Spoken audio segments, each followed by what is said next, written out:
Salut les investisseurs malins, j'espère que tu vas bien. Je m'appelle Gabriel Jarosson et aujourd'hui je vais te parler de l'entrée en bourse de Slack et de l'action Slack évidemment qui en résulte. On va essayer de voir est-ce que c'est un bon investissement pour 2019 ou pas. Avant de commencer, si c'est ta première fois ici, si c'est pas déjà fait, je t'invite à cliquer sur le bouton s'abonner juste en dessous de cette vidéo pour t'abonner à la chaîne YouTube Léonis, ne rater aucune de mes vidéos dès que je les publie et rejoindre plusieurs milliers d'investisseurs malins. C'est parti.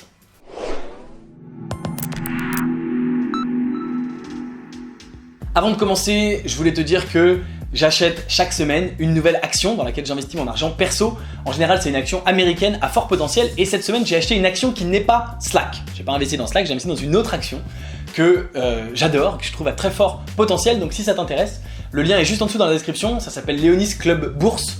Et donc dedans, chaque semaine, je te donne l'information dans le club en te disant voilà où j'ai investi et tu as le choix d'investir avec moi, de m'imiter ou pas si tu le souhaites. C'est toi qui contrôle, le lien est juste en dessous. Alors, Slack est entré en bourse il y a quelques jours, la semaine dernière, et ils ont fait pas mal parler d'eux parce qu'ils ont utilisé quelque chose qui s'appelle le direct listing. On pourrait dire le listing direct en français, hein, ouais, ou la mise en vente directe.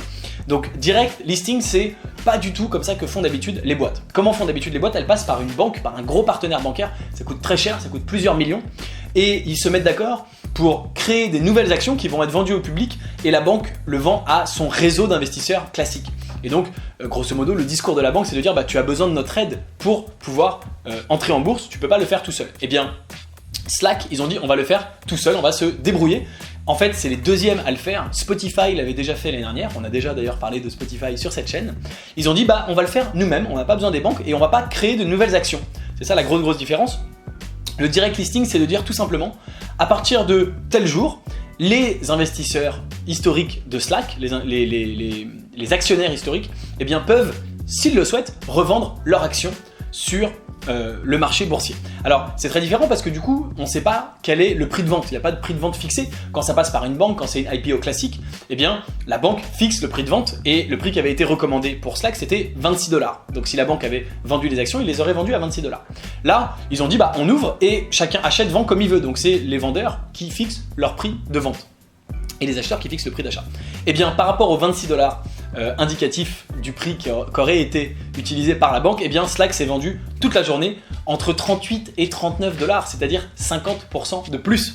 Donc tout le monde a annoncé que Slack avait clôturé son premier jour à plus 50%, ce qui est du coup pas exactement exact et correct, mais en tout cas ça se vend 50% plus cher que ce qui avait été prévu à 38 $ au lieu de 26. Donc c'est un signe très fort que cette IPO avait été très attendue et que c'est une société qui intéresse beaucoup de monde et il y a beaucoup de gens qui ont manifesté beaucoup d'intérêt. Alors pour la petite histoire, tu sais que quand on entre en bourse, on a ce qu'on appelle un tracker, c'est le nom en quelques lettres. Donc par exemple, je sais pas, Apple c'est AAPL, Facebook c'est FB, Amazon c'est AMZN, donc tu vois c'est des raccourcis. Et ben Slack, au début ça devait être SL comme Slack, et ils ont réussi à le faire changer, et leur tracker c'est Work, W-O-R-K, ce qui veut dire travail. C'est juste génial, je trouve ça tellement drôle pour un outil qui est censé effectivement t'aider à être plus productif et à mieux bosser. Et ben ils ont dit, même si tu veux acheter l'action, ça s'appelle Work, sous-entendu boss, comme retourne bosser espèce de feignant. Donc ça c'est assez marrant. Alors, avant de préparer cette vidéo, je m'étais dit, oui, je pense que la raison pour laquelle Slack, l'action est montée, c'est que ça fait partie des rares boîtes qui gagnent de l'argent. Et tu l'as vu, on a analysé sur cette chaîne, j'ai analysé pas mal d'IPO ces derniers temps, et grosso modo, les boîtes qui perdaient de l'argent n'ont pas eu un fou succès le jour de leur entrée en bourse. Je pense à Lyft et Uber, bien sûr, je pense à d'autres. Alors que les boîtes qui gagnent de l'argent, comme Zoom, on en a aussi parlé sur cette chaîne, eh bien, se sont envolés le jour de l'entrée en bourse. Et donc je me suis dit, oui, c'est normal que Slack se soit envolé, c'est parce qu'ils gagnent de l'argent. Et ben j'ai regardé, pas du tout. Slack perd de l'argent. Alors, ils sont très forts, je sais pas comment ils font pour perdre de l'argent, parce qu'il y a quand même pas grand chose à faire pour leur petit logiciel. Mais ils ont perdu l'année dernière 140 millions de $ sur 400 millions de revenus, donc c'est énorme, hein. Ils gagnent 400 millions et ils arrivent à en dépenser quasiment 550, puisqu'ils en perdent 140. Donc 140 de plus, alors que franchement on va pas se mentir, avec 140 millions t'as quand même de quoi payer pas mal d'ingénieurs, mais ils arrivent à perdre de l'argent.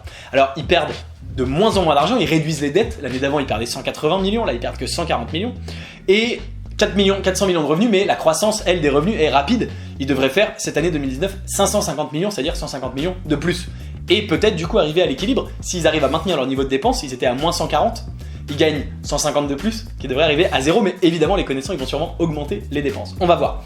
En tout cas, comme d'habitude, ce qui a inquiété un certain nombre de personnes, pas au point, tu vois, de les de les handicaper en bourse, mais ce qui a inquiété un certain nombre de personnes, c'est que le rythme de cette croissance, lui, diminue, c'est-à-dire l'accélération, la dérivée seconde, si on peut dire, de la croissance. Donc la croissance, il y a 2 ans, c'était 80%, c'était, pardon, 100% il y a 2 ans, donc de 2018 par rapport à 2017, non, de 2017 par rapport à 2016, pardon, 2018 par rapport à 2017, c'est-à-dire l'année dernière, sur les 400 millions de revenus, c'était seulement 80% de croissance.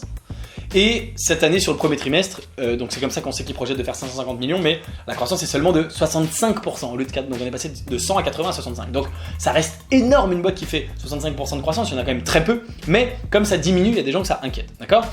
Autre fait notable sur Slack, et je terminerai là-dessus, c'est qu'ils ont 10 millions d'utilisateurs actifs quotidiens, il y a tous les jours 10 millions de personnes qui utilisent Slack, ce qui est énorme, mais tu le sais, c'est un freemium, en ce sens, ça peut se rapprocher de Dropbox, c'est aussi une IPO qu'on avait analysée sur cette chaîne YouTube. La plupart des utilisateurs sont gratuits, et il y a seulement une partie qui utilise le payant.